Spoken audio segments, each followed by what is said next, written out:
You don't need someone to admit the truth to feel that something isn't right. You feel it long before you can explain it, in the way a simple conversation leaves you slightly confused, in the way their words sound fine but something underneath them feels off, in the way you walk away thinking more than you should, replaying small moments that didn't seem important at the time. And the worst part is you don't have proof. You don't have something clear you can point to. So you ignore it. You tell yourself you're overthinking. You convince yourself everything is normal. But that quiet feeling doesn't come from nowhere. It comes from your brain recognizing patterns your conscious mind hasn't fully processed yet. Because when someone is hiding something, they don't suddenly become obvious. They don't expose themselves through dramatic behavior. They don't confess through words. What changes is subtle, almost invisible. Small shifts in timing, emotion, and consistency. And those shifts are what give them away if you know how to see them. The first sign is delayed or unnatural response timing. And this is one of the most overlooked signals because it feels so normal. You ask a simple question and there's just a slight pause. Not long enough to feel suspicious, just enough to feel different. And that difference matters because when someone tells the truth, they access memory. But when someone is hiding something, they have to construct, filter, and adjust their answer. And that process takes more time, even if it's only a second, and that second is where the truth starts to slip. The second sign is emotional mismatch. When their words and emotions don't fully align, they say something is fine, but their tone feels tight. They say something positive, but their expression lacks warmth. Or they react too strongly to something that doesn't require that level of emotion. And this happens because it's easier to control language than it is to control emotion. So even when the words sound right, the feeling behind them doesn't fully match. The third sign is over-explaining simple things. And this is one of the clearest psychological patterns, because people assume that more detail means more honesty. But in reality, the opposite is often true when someone is hiding something. They tend to add unnecessary details to make their story feel more complete, more believable, more real. They fill in gaps you didn't even question. And the more they try to convince you, the more effort you start to feel behind their words. Because truth is usually simple, while something constructed often feels layered. The fourth sign is subtle shifts in behavior patterns, and this is where things become more noticeable over time, because people are naturally consistent. They have habits, ways of speaking, ways of reacting, and when something changes without a clear reason, that's when it becomes important. Maybe they used to respond quickly and now they delay. Maybe they were open and now they're more guarded. Maybe their tone becomes more controlled. And while one change doesn't mean much, repeated changes create a pattern, and patterns always reveal more than isolated moments. The fifth sign is topic avoidance, but not in an obvious way, not refusing to answer, but redirecting, giving vague responses, changing the subject just enough to move past it. And over time, you start noticing that certain topics are never fully addressed. They're always softened, always shifted, always left slightly incomplete. And that's not random, that's intentional avoidance. The sixth sign is controlled body language. When movements feel less natural and more managed, posture becomes slightly rigid, gestures become more limited, expressions more controlled. Because when someone is hiding something, they're not just thinking about what to say, they're thinking about how they appear. And that level of control creates tension in the body, even if they're trying to look calm. The seventh sign is small inconsistencies in details, not obvious contradictions, but slight differences in how something is described over time, a timeline that changes slightly, a detail that shifts, an explanation that feels just a bit different each time. And individually, these changes seem insignificant, but together they create something that doesn't fully align, because maintaining a version of reality that isn't fully true requires constant adjustment, and those adjustments leave traces. The eighth sign is emotional distancing. When someone becomes less present, less engaged, less expressive without a clear reason, especially in moments where connection would normally be natural. And this creates a subtle gap, not large enough to confront, but strong enough to feel. Because hiding something creates internal separation, and that separation reflects in how they interact with you. The ninth sign is heightened sensitivity to certain questions. Not all questions, just specific ones. Where their reaction feels stronger than expected, maybe they become defensive, maybe their tone changes, maybe they respond quickly without really answering, or they try to appear overly calm. And that sensitivity shows where the pressure is, where something matters more than it should. And the 10th sign, the most important one, is your intuition. Not as a vague feeling, but as a pattern recognition system. When multiple small signals repeat over time, when the same discomfort appears again and again, when something consistently feels off, even if you can't explain it, that's not coincidence. That's your brain connecting dots before you can consciously understand them, and ignoring that is what keeps people stuck in situations they don't fully understand. And here's what makes all of this powerful. None of these signs prove anything on their own. They're not evidence, they're indicators. But when several of them appear together, when they repeat, when they form patterns, that's when clarity begins to build. Not instantly, not dramatically, but gradually. And once you start seeing those patterns, something changes in the way you experience people. You become less reactive, more observant. You stop taking everything at face value, and you start noticing what's happening beneath the surface.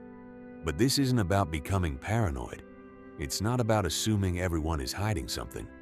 It's about awareness, because awareness gives you distance, and distance gives you control. Not control over others, but control over how you respond, what you accept, and what you choose to ignore. And once you have that, you're no longer just part of the interaction, you're understanding it. And that changes everything, because now you're not reacting blindly, you're seeing clearly. And when you can see clearly, it becomes much harder for anyone to hide something from you without you noticing it.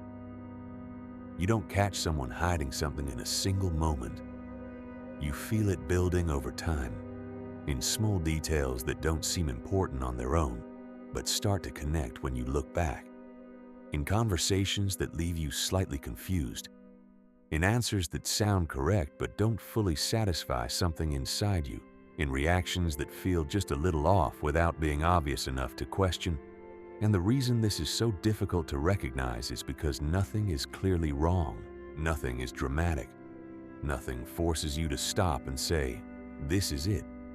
Instead, it's subtle, quiet, almost invisible, and most people ignore it because they're waiting for something undeniable, something clear, something they can prove.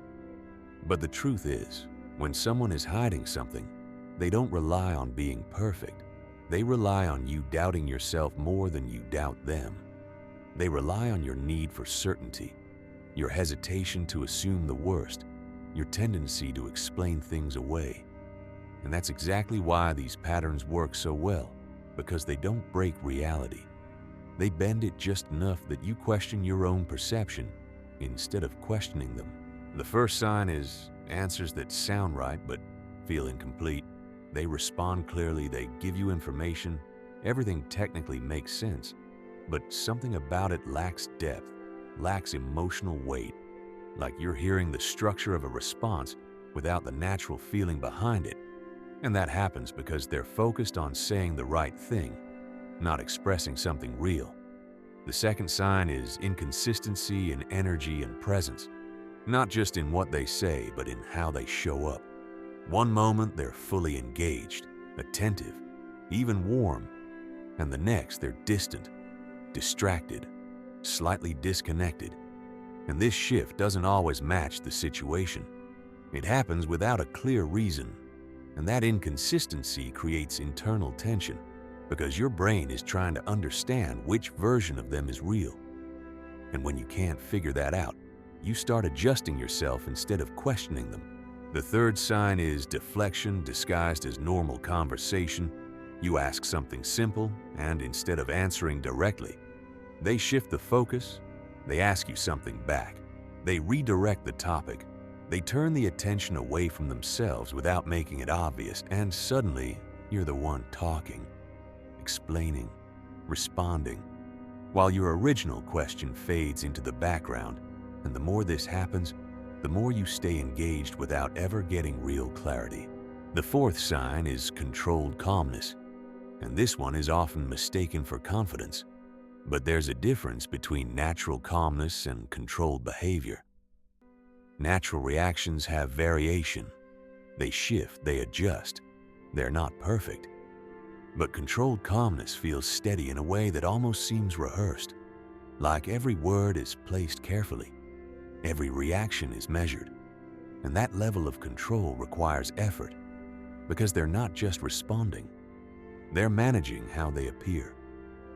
The fifth sign is selective memory, when they remember certain details clearly but seem to forget others, especially the ones that would complete the full picture.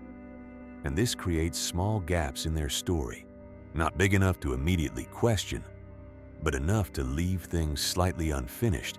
And over time, those gaps start to connect into something that doesn't fully align. The sixth sign is emotional imbalance. When their reactions don't match the importance of the situation, they might overreact to something small while staying unusually calm about something significant. And this imbalance is important because natural emotional responses follow relevance, but controlled responses don't.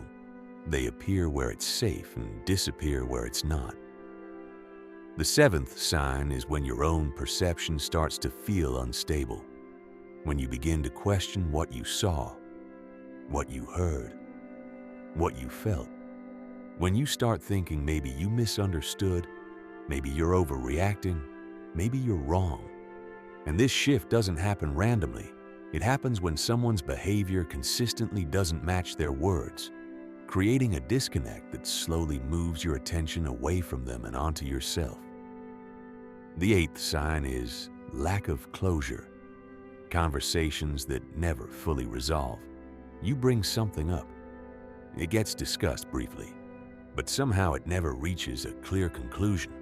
The topic shifts, the focus moves, and you're left without real clarity. And this pattern repeats because clarity would expose something, so instead, everything stays just vague enough to continue. The ninth sign is mental and emotional fatigue. You feel drained after interacting with them, not because of conflict, but because your mind is working harder than it should, trying to process inconsistencies, trying to understand something that doesn't fully make sense. And that constant low-level effort creates a sense of exhaustion you can't easily explain. And the 10th sign, the most important one, is the persistence of that quiet feeling that something is off. Not once, not occasionally, but repeatedly, consistently, even when everything seems fine on the surface and most people ignore it because they can't explain it logically. But logic doesn't come first. Awareness does. Your brain notices patterns before you can put them into words, and once you start trusting that, everything begins to change. Because now you're not just listening to what's being said, you're paying attention to what doesn't align. You're noticing timing, tone, behavior, and patterns, and that awareness creates distance, and that distance gives you control, not over them, but over how you interpret what's happening. And here's what makes all of this so powerful. Hiding something doesn't require someone to lie perfectly. It only requires them to stay believable enough that you don't question them fully. And that's why these signs are subtle, because anything obvious would be easy to detect. Anything clear would be easy to confront. But something subtle, something that feels almost normal, that's what slips through unnoticed, unless you learn to see it. And once you do, you can't unsee it. because now you're not just reacting to people, you're understanding them. You're seeing the patterns behind their behavior. And that changes everything about how you experience interactions, because now you're no longer guessing, you're observing. And once you're observing, it becomes much harder for anyone to hide something from you without leaving traces behind. You don't suddenly realize someone is hiding something. You slowly start feeling it in moments that seem too small to matter, in conversations that don't quite settle in your mind, in reactions that feel slightly off, but not enough to question out loud. And that's what makes it so difficult, because nothing is obvious, nothing is clear, nothing forces you to stop and say something is wrong. Instead, it's subtle, quiet, almost invisible. And the more subtle it is, the more powerful it becomes, because anything obvious can be questioned, anything direct can be challenged, but something that feels almost normal, something that blends into everyday interaction, that's what slips past your awareness unless you're paying attention. And here's the truth most people don't realize. When someone is hiding something, they're not trying to convince you of a lie. They're trying to keep you comfortable enough not to look deeper. They don't need to be perfect. They just need to stay believable. Just enough consistency, just enough logic, just enough normal behavior to keep you from questioning what doesn't fully align. And that's where these signs begin to matter. Not as isolated moments, but as patterns that slowly reveal themselves over time. The first sign is when answers feel correct but emotionally disconnected. They say what makes sense. They respond clearly, but something feels missing.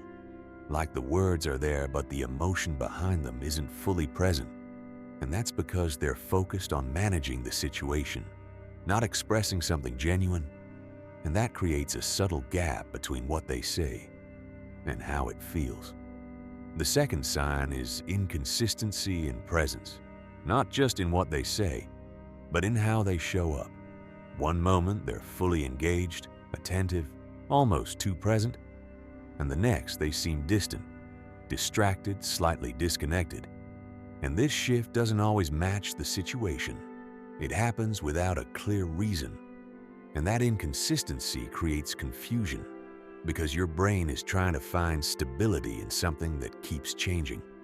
The third sign is deflection that feels like normal conversation. You ask something simple, and instead of a direct answer, the focus moves. They ask you something back. They shift the topic. They redirect your attention without making it obvious. And before you realize it, you're the one talking, explaining, responding, while your original question disappears.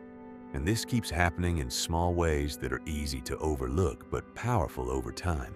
The fourth sign is controlled behavior that feels almost too smooth, too measured, too consistent, like they're carefully managing every reaction, every word, every expression. And real behavior rarely looks that controlled, because real reactions are imperfect. They fluctuate. They adjust naturally, while controlled behavior carries a sense of effort beneath it.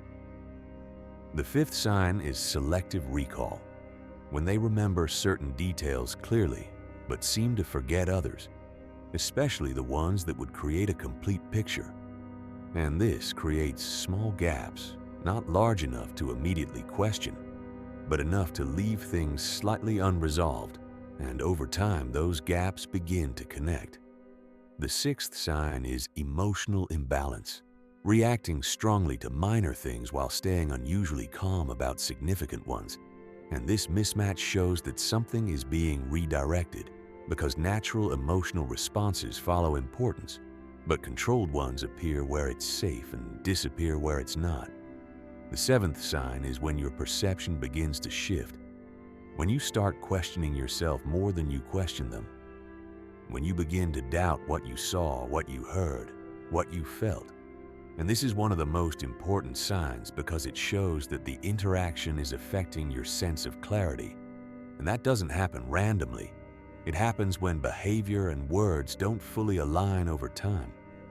The eighth sign is lack of resolution, conversations that never reach a clear conclusion. You bring something up. It gets addressed briefly, but somehow it never fully resolves. The topic shifts, the focus moves, and you're left without real clarity. And this pattern repeats because clarity would expose something, and avoiding clarity keeps everything just uncertain enough to continue. The ninth sign is emotional and mental exhaustion. You feel drained after interacting with them, not because of conflict, but because your mind is working harder than it should, trying to process inconsistencies, trying to understand something that doesn't fully make sense.